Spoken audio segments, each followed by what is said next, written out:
जैसे ही iOS 26 का आधिकारिक संस्करण जारी हुआ, मैंने तुरंत अपने iPhone 16e को अपडेट कर दिया। इस वीडियो में आइए फोटो एल्बम के नए संस्करण में हुए बदलावों और फोटो एल्बम से जुड़े 10 उपयोगी सुझावों के बारे में बात करते हैं। फोटो एल्बम का नया संस्करण 2 श्रेणियों में विभाजित है, जो सामग्री चुनते समय ज्यादा संक्षिप्त है। लेकिन फोटो एल्बम को केवल एक पंक्ति में ही कस्टमाइज किया जा सकता है और इसे पहले की तरह छिपाया नहीं जा सकता। एक रिपीट प्रोजेक्ट को और प्रोजेक्ट्स में जोड़ा गया है। उन्हीं फोटो को सीधे यहां मर्ज किया जा सकता है ताकि हम उन्हें एक एक करके डिलीट करने पर भी स्टोरेज स्पेस बचा सकें। फोटो एल्बम के नए संस्करण में किसी भी फोटो को स्पेस सीन में बदला जा सकता है। इसका प्रभाव बिल्कुल वास्तविक है। लाइव तस्वीरों को भी बदला जा सकता है, लेकिन स्पेस सीन के बाद लाइव तस्वीरें नहीं दिखाई जा सकती।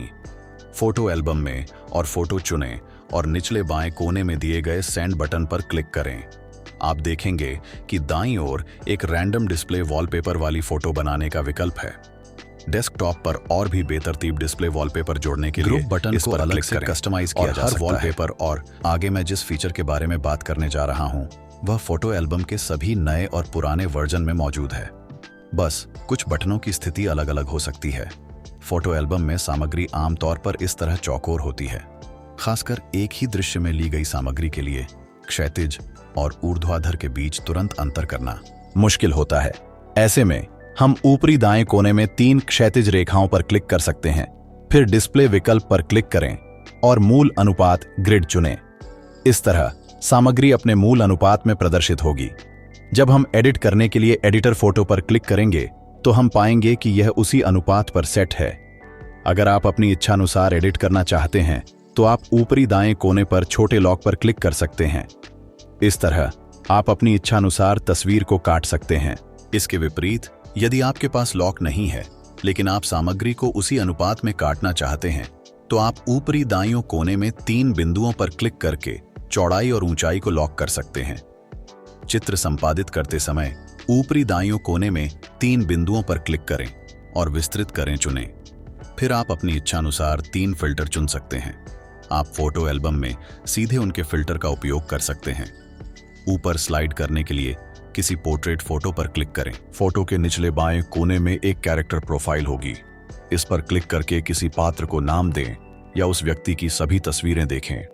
पालतू जानवरों की भी जल्दी पहचान की जा सकती है, लेकिन ब्यूटी फिल्टर वाली तस्वीरों के लिए, हालांकि यह पात्रों की पहचान कर सकता है, यह मुझे नहीं पहचान सकता। आखिरकार मैं ऐसा तो नहीं दिखता, चाहे वह कोई फोटो हो या वीडियो। जब आप उसे किसी और को भेजते हैं तो आप नहीं चाहेंगे कि दूसरा व्यक्ति उसकी विस्तृत जानकारी देखे।